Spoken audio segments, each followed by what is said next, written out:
দুর্নীতির বিষয়ে আপনাদের সকলকে সোচ্চার হতে হবে। প্রত্যেকটা দপ্তরে সেক্টরে যে দুর্নীতি, এই দুর্নীতি যদি আমরা বন্ধ করতে না পারি তাহলে এই বৈষম্য কোনোভাবেই বন্ধ হবে না। সুতরাং সরকারি কর্মকর্তা কর্মচারীদের সবার আগে দুর্নীতির বিষয়ে সোচ্চার হতে হবে। আশা করি এখানে আপনারা যারা আছেন আপনারা নিজের কাছে ওয়াদাবদ্ধ হবেন যে আপনি দুর্নীতি করবেন না, কাউকে দুর্নীতি করতে দিবেন না। কি ওয়াদা করতে রাজি আছেন তো সবাই? একটু হাত উঁচু করলে মনে হয় খুব সবাই আমরা আশ্বস্ত হতে পারি যে বাংলাদেশে এই ধরনের কর্মকর্তা রয়েছে যারা দুর্নীতিকে না বলার সাহস রাখে। আপনাদেরকে অসংখ্য ধন্যবাদ। আমি এইবার আসে আপনাদের যে সুপারিশ সেই বিষয়ে কথা বলি। 25টি আন্তঃক্যাডারের সদস্য বা কর্মকর্তা সব মিলে প্রায় 52,000, আর যারা প্রশাসনে অ্যাডমিন ক্যাডারে তারা প্রায় 6,500। তো এখান থেকে আপনার 75% কোটা রয়েছে উপসচিব হওয়ার জন্য, এবং এই 52,000 থেকে আন্তঃক্যাডার 25টির মধ্য থেকে মাত্র 25% কোটা।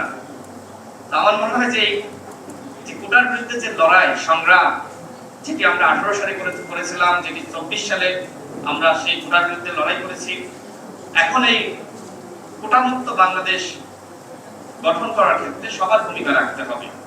যেটি এখানে বক্তব্য এসেছে যে উপসচিব পদ থেকে পরীক্ষার মাধ্যমে প্রমোশন হবে, সেখানে সকল ধরনের ক্যাডাররা অংশ নিতে পারবে। আমার মনে হয় এই দাবি অত্যন্ত যৌক্তিক।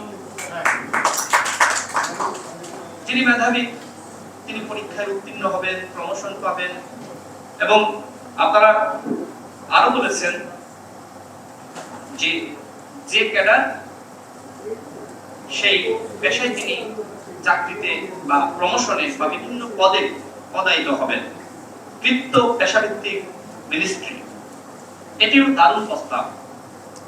শুধুমাত্র সচিব, যেটি এম.এ. আজিজ বললেন যে প্রায় 90 জনের অধিক শুধুমাত্র অ্যাডমিন ক্যাডার থেকে, আর 5-6 জন অন্যান্য ক্যাডার থেকে।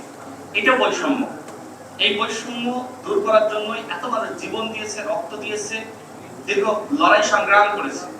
সুতরাং এই বৈষম্য দূর করার জন্য সরকারের যে ধরনের উদ্যোগ নেওয়া দরকার সেই উদ্যোগ সরকারকে নিতে হবে।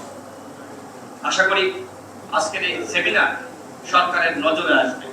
বিশেষ করে জনপ্রশাসন সংস্কার কমিশন নিয়ে আপনারা কথা বলেছেন, আপনারা যে প্রবন্ধ উত্থাপন করেছেন সেখানে অনেকগুলো বৈষম্য আপনারা পার্থক্য দেখিয়ে দিয়েছেন।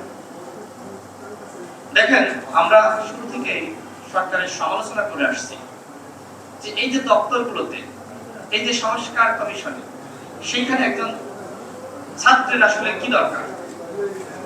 যার অভিজ্ঞতা নাই, দক্ষতা নাই, এরকম একজন ছাত্রকে আপনি বসিয়ে দিলেন জনপ্রশাসন সংস্কার কমিশনে।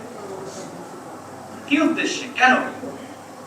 ছাত্রদেরকে যেটি করা দরকার ছিল অভ্যুত্থানের পরে, যেটি আজিজ ভাই বলেছেন, আমিও বিভিন্ন টক শোতে বক্তব্যে বলে থাকি যে ছাত্রদের আন্দোলনের পরে ক্লাসে পরীক্ষায় ফিরে যাওয়া দরকার ছিল।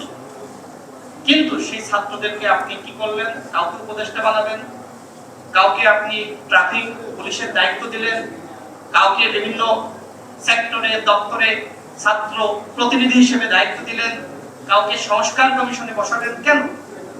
অন্য ছাত্ররা দেখলো যে আন্দোলন করলেই তো উপদেষ্টা হওয়া যায়, বড় বড় নেতা হওয়া যায়, তা আমরা ক্লাসে পরীক্ষায় কেন ফিরব?